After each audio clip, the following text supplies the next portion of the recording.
করে আমাদের বাস্তব জীবন কোরআনের আয়াতের আলোকে সাজাইতে হবে।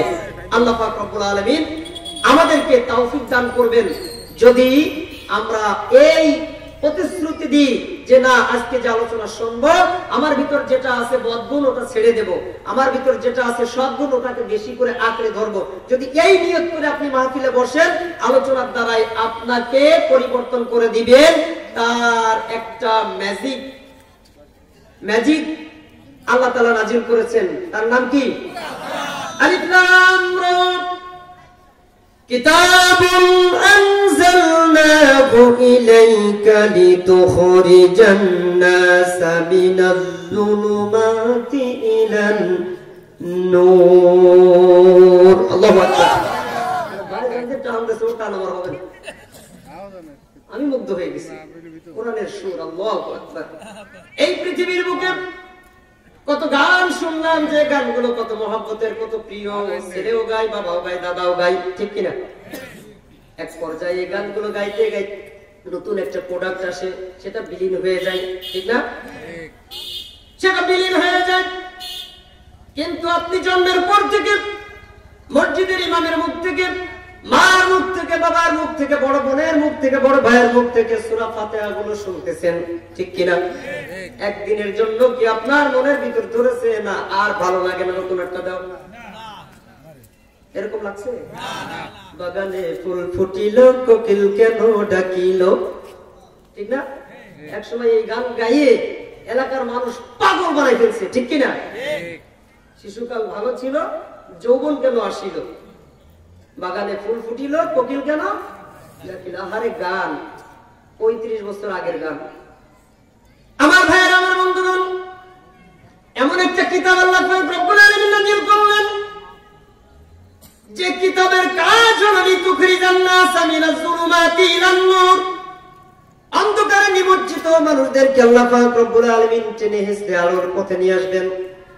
সুদখোরদেরকে যাকাত ভিত্তিক অর্থনীতি চালু করার জন্য, বেঈমানদেরকে ঈমান আনার জন্য, বেয়াদবদেরকে আদব শেখানোর জন্য, বেনামাজীদেরকে নামাজ শেখানোর জন্য, অভদ্রদেরকে ভদ্র বানানোর জন্য একমাত্র যার নাজিল, তার নাম চিৎকার মানে বলেন কি? জবান খুলে বলেন কি? এই কোরআনের আয়াত শুনে কাফির কুফার মানুষগুলো সোনার মানুষে পরিণত হয়েছে। সেই আয়াতগুলো আমাদের মাঝে আছে, কিন্তু আছে এটা আমরা বিশ্বাস করি, এটাও বিশ্বাস করি সেই আয়াতের মান তখনও যা ছিল এখনো তাই আছে। না পরিবর্তন হয়েছে? পরিবর্তন হয়নি। আমার ভাই বলছেন বাংলাদেশের সংবিধান 17 বার চেঞ্জ হয়েছে। 17 বার কেন চেঞ্জ হলো? যে সরকার আছে তার ইচ্ছা মতো দেশকে পরিচালনা করার জন্য সুবিধা যেটা কেটে দেয়, ভালো যেটা সেটা গ্রহণ করে, ঠিক কিনা? কিন্তু ইতিপূর্বে কিতাবধারী যারা ছিল এই পৃথিবীর বুকে, তারাও তাওরাত, জব্বুর, ইনজিলকে নিজেদের ইচ্ছা মতো যেটা ভালো লেগেছে সেটা রেখে দিয়েছে, যেটা কষ্ট হয়েছে কেটে দিয়েছে। আপনারা বলুন তো, এরকম কোন সুযোগ কোরআনে আছে নাই? যদিও কোরআনে নাই, তবুও চারের পাওয়ারে, ক্ষমতার পাওয়ারে হারামকে আজকে আমরা হালাল বলা শুরু করেছি, হালালকে আমরা হারাম করে দিয়েছি। কথা কোন ঠিক কিনা? এখানে যারা বসে আছেন আপনাদেরকে দাঁড় করালে এখানেই প্রমাণ হবে আপনারা হালালকে হারাম বানিয়ে দিয়েছেন। দাঁড় করাবো? কাকে লজ্জা দেব? কাকে কব চিনে চল আমার মাথায় কি নাকি?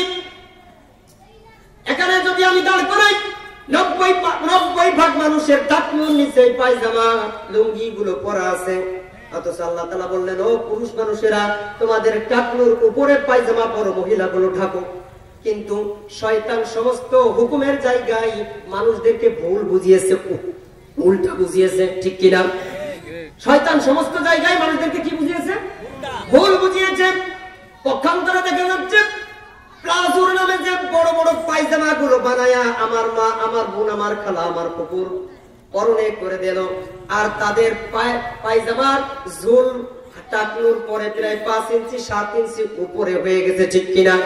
আর যে ছেলেটাকে বললো, ও ছেলে তোমার টাকনুটা তুমি উপরে রাখো কাপড় দিয়ে, যে কোনা ওই ছেলেটা টাকনুর তলে কাপড় তো দিয়েছে জুতোর তল পর্যন্ত, জিন্সের প্যান্ট ঢুকে গেছে, ঠিক কিনা?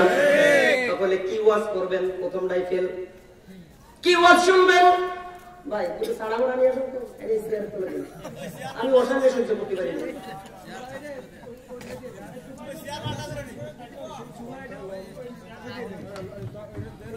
লেখাপড়া হলো মাত্র 25%। ভালো করে শোনেন, লেখাপড়া আমার সোনার বাংলা, আমি তোমায় ভালোবাসি, সকালে রবি ওঠে শশী ডাকে, হ্যাঁ, এই লেখাপড়া হলো মাত্র 25%। কত পার্সেন্ট?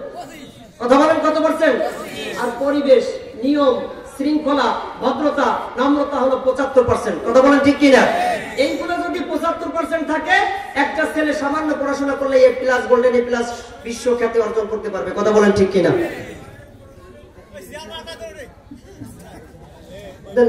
আমার কিছু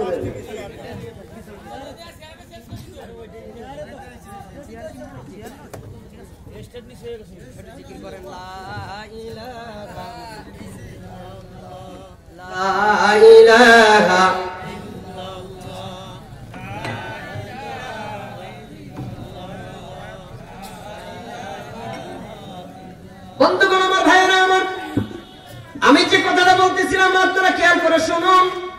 আমি একবার আপনাদেরকে শুধু ডাক দেব। কয়বার? এই দ্বিতীয় বক্তার সমস্যা কি জানেন? এই কথা বলেন না, এই মেশিং এর আওয়াজ করেন না, ওখানে দাঁড়ায়েন না, এখানে ভরেন, এই হলো সমস্যা। কথা বুঝতে পেরেছেন? আমি যে আপনাদের জন্য 2-4-10 ঘন্টা পড়াশোনা করে কিছু আয়াতের কোড মোড করে নিয়ে আসছি, সেই পর্যন্ত যাওয়ার সময় পাওয়া যায় না। কথা বুঝতে পেরেছেন?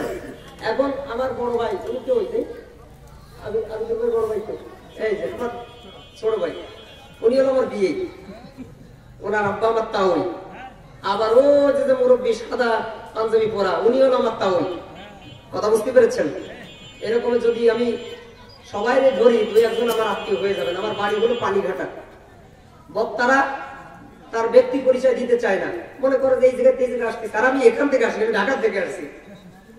কথা বুঝতে পেরেছেন? সম্মানিত হাজিরিন,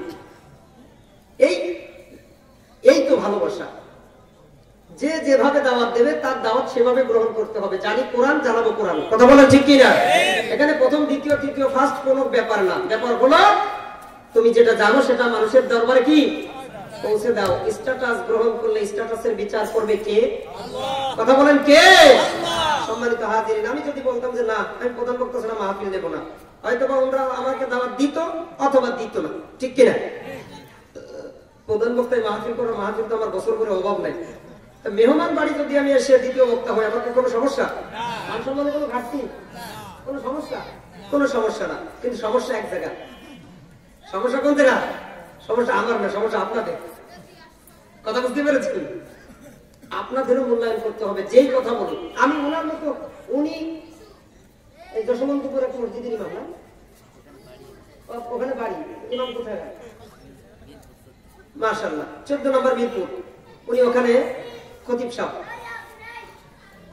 উনার মতো একটা মানুষ 14 নম্বর মিরপুরে খতিব সাহেব, উনি অনাকাঙ্ক্ষিত ভাবে এখানে 10 মিনিট সময় আলোচনা করলেন। আল্লাহ তাআলা আমাদেরকে গরু বানাই দিয়েছেন। কি বানাই দিয়েছেন? গরু বানাই দিয়েছেন। যার কারণে অশিক্ষিত, মূর্খ, দানব এই সমস্ত মানুষের আনুগত্য করে আমরা 700, 800, 1200, 5000 টাকার ইমামতি করি। কথা বুঝতে পেরেছেন? আর নাই ওই মানুষগুলো একটা কথা বলার যোগ্যতা না, একটা সর খাওয়ার যোগ্যতা। আল্লাহ বলছে তোরে গরু বানাই দিলাম, মানুষের নির্যাতন সহ্য করবি আর কোরআন মানুষকে শেখাবি, এটাই তোর দায়িত্ব। কথা বলেন ঠিক কিনা? তাই না হলে আপনার মতো 2 টাকার মুরব্বী আয়সা, ইমাম সাহেব 1 মিনিট বাকি আছে, কই আপনি 2-4 মিনিট আগে আসতে পারেন না? এরকম 2-4 জন বেয়াদব মুরব্বী বিভিন্ন মসজিদে আছে না? কথা বলেন আছে না? সম্মানিত হাজিরিন, আলোচনার এখনো কিছু হয়নি। স্লোগান দিয়ে তো আপনারা কুল পাবেন। আমি স্লোগান চাই না, আমি চাই আমার কথা শুনে আমি আগেই হেদায়েত প্রাপ্ত হব, এরপর আপনি। কথা বলেন ঠিক কিনা? সম্মানিত বন্ধুগণ, আমার ভাইরা, আল্লাহ পাক রব্বুল আলামিন বলতেছেন ওয়া'বুদুল্লাহ। আয়াতে ফিরে আসলাম। ওয়া'বুদুল্লাহ, ইবাদত কর কার? ইবাদত করো কার? আল্লাহ তাআলা সুপারলেটিভ ডিগ্রি ব্যবহার করে আল্লাহ পাক রব্বুল আলামিন এখানে বললেন ওই আল্লাহ তাআলার ইবাদত হবে, দুনিয়ার কোন মানুষের ইবাদত হতে পারে না। আল্লাহ পাক রব্বুল আলামিন আমাকে আপনাকে প্রথম সূরাতুল ফাতিহার ভিতর শিখিয়ে দিলেন, ও পৃথিবীর মানুষেরা শোনো, আমি আল্লাহ তাআলা তোমাকে এই জমিনে পাঠিয়েছি। এই জমিনে পাঠানোর পরে তোমাকে শৃঙ্খলাবদ্ধভাবে 5 ওয়াক্ত নামাজকে ফরজ করে দিলাম। আর প্রত্যেক ওয়াক্তে নামাজের ভিতর প্রত্যেক রাকাতের ভিতর প্রথম যে সূরাটা পড়ো সূরাটার নাম কি? সূরা ফাতিহা। কিরা কিরা জানেন? যারা বলেন তো সূরা ফাতিহা। বাকি যারা চুপ করেছেন তারা জানেন না। সূরার নাম কি? সূরা ফাতিহা। আলামতুস সূরা। আলামতুস সূরার ভিতর আল্লাহ পাক রব্বুল আলামিন নাযিল করলেন ইয়াকা না'বুদু ওয়া ইয়াকা নাস্তাঈন। আল্লাহু আকবার। ইবাদত কার? আল্লাহ। আমার ভাইরা এখানে আলেম ওলামা আছেন। আল্লাহ পাক রব্বুল আলামিন যদি ইয়াকা না'বুদু জায়গা না'বুদু কা বলতেন তাহলে খুব একটা অর্থের পরিবর্তন হতো না, ল্যাঙ্গুয়েজের কোনো পরিবর্তন হতো না, গুনাও হতো না। না'বুদু কা তোমার ইবাদত করি, কথা বুঝতেছেন? না'বুদু কা তোমার ইবাদত করি, উহিব্বুকা তোমাকে ভালোবাসি। এরকম করে করে যদি আল্লাহ পাক রব্বুল আলামিন কোরআনের আয়াত নাযিল করতেন তাহলে খুব একটা পার্থক্য হতো না। আমি আপনাকে বোঝাই, লাফুরিয়া বাজারে আপনি দাঁড়িয়ে আছেন, এক লোক এসে জড়িয়ে ধরলো, ভাই আমি আপনাকে কত ভালোবাসি। আপনার বাড়ি লাফুরিয়ায় লক্ষণ পাড়া, আমার বাড়ি তালুক পাড়া, আমি আপনাকে মহব্বত করি, ভালোবাসি। এরপরে আরেকজন এসে বলল, ও বন্ধু তুমি কোথায় ছিলে এতদিন? 10 বছর তোমাকে দেখি না, না দেখার পরও আমি তো শুধুমাত্র কেবলমাত্র